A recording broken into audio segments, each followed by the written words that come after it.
ৰাইজে জানে যে এইখন চৰকাৰে ৰাজনীতি যদি কৰিছে মাত্ৰ ক্ষমতা, ধন আৰু মাটি সম্পত্তিৰ বাবে।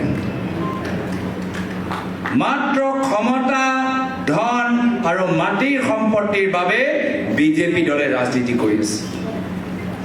কিন্তু তেওঁলোকৰ ৰাজনীতি আৰু কংগ্ৰেছ দলৰ ৰাজনীতিৰ মাজত যথেষ্ট পাৰ্থক্য আছে।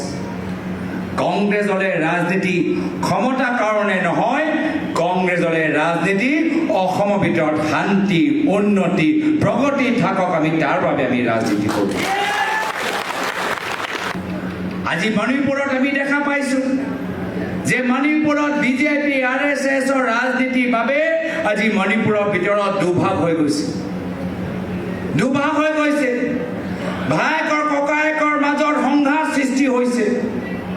আৰু সেইকাৰণে এতিয়া অসম প্ৰদেশ কংগ্ৰেছ দলৰ ওপৰত গধুৰ দায়িত্ব যে আমি অসমখনত দ্বিতীয় মণিপুৰ আমি হ'বলৈ নিদিওঁ।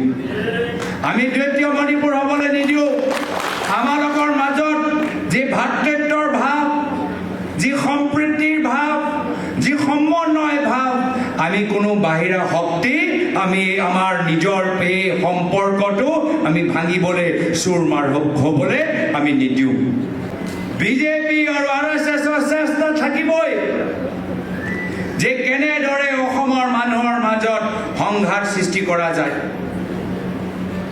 আৰু এই ক্ষেত্ৰত অসমৰ জনসাধাৰণক সতৰ্ক হ'ব লাগিব, সজাগ হ'ব লাগিব। RSSৰ মানুহ অসমৰ মাজত ঘূৰি আছে। RSSৰ কাডাৰ বিভিন্ন ৰাজ্যৰ পৰা বাহিৰৰ মানুহবোৰ এতিয়া লাহে লাহে অসমত তেওঁলোকে শিবিৰ পাতিছে। আৰু শিবিৰ পাতি তেওঁলোকৰ উদ্দেশ্য এটাহে যে কেনেদৰে অসমৰ সমাজৰ মাজত তেওঁলোকে কাজিয়া লগাব পাৰে, সংঘাত সৃষ্টি কৰিব পাৰে। আৰু এই ক্ষেত্ৰত আমি অসম আৰক্ষীক আমি অনুৰোধ জনাইছোঁ, বিনম্ৰভাৱে অনুৰোধ জনাইছোঁ যে বিভিন্ন ৰাজ্যৰ পৰা যে RSSৰ কাডাৰবোৰ অসমৰ চুকে কোণে বিভিন্ন গাঁৱৰ ভিতৰত সোমাইছে, তেওঁলোকৰ ওপৰত চকু দিয়ক আৰু তেওঁলোকৰ তালিকা বনাওক। আমি দেখিছোঁ বিভিন্ন ৰাজ্যত, মধ্য প্ৰদেশত আমি দেখা পাইছোঁ যে মন্দিৰৰ বাহিৰত, ধৰ্মীয় অনুষ্ঠানৰ বাহিৰত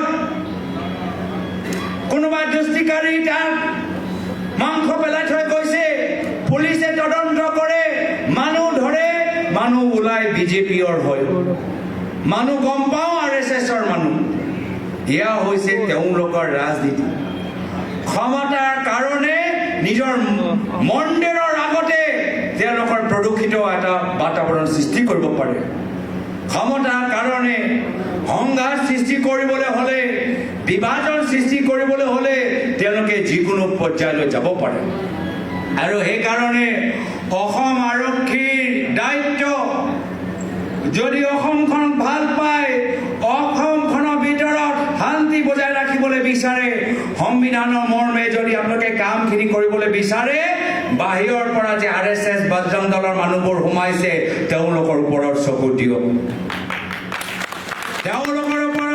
দিয়ক, বিভিন্ন ৰাজ্যত আমি দেখা পাইছোঁ, কেতিয়াবা ৰাজস্থানত, কেতিয়াবা মধ্য প্ৰদেশত, কেতিয়াবা উত্তৰ প্ৰদেশত, কেতিয়াবা বিহাৰত মন্দিৰৰ সন্মুখত তেওঁলোকে প্ৰদূষিত কৰিব আৰু ধৰা পৰিব বিজেপিয়ে মানুহ হয়। আৰু এনেকুৱা স্থিতি তেওঁলোকে অসমখনৰ ভিতৰতো কৰিবলৈ বিচাৰিছে। আৰু আমি সজাগ হ'ব লাগিব। তেওঁলোকে আমাক উত্তেজিত কৰিবলৈ চেষ্টা কৰিব, কিন্তু আমি আইন শৃংখলা মানি ভাৰতীয় সংবিধানৰ প্ৰতি সন্মান যাচি আমি একত্ৰিত হ'ব লাগিব। আমি নিজকে উত্তেজিত হ'বলৈ নিদিওঁ, আমি ঠাণ্ডা মগজেৰে আমি আগবাঢ়ি যাম।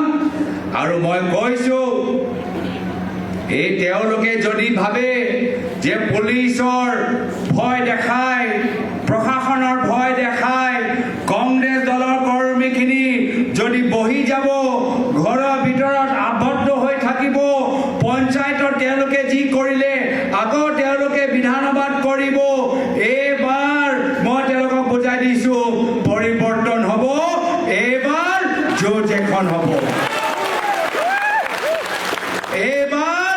ভোজ এখন হ'ব প্ৰত্যেক কংগ্ৰেছ কৰ্মী এবাৰ সজাগ হৈছে পঞ্চায়ত নিৰ্বাচনত প্ৰশাসনৰ জৰিয়তে যেনেকৈ আমাক বহাই থলে যেনেকৈ আমাৰ কৰ্মীখিনিক তেওঁলোকে ঘৰৰ মাজত আবদ্ধ কৰি ৰাখিলে আমি থানাত আমি প্ৰত্যেক আৰক্ষীৰ ওপৰত আমি আইনী নিজৰ এটা টিম লগাই আমি কোনো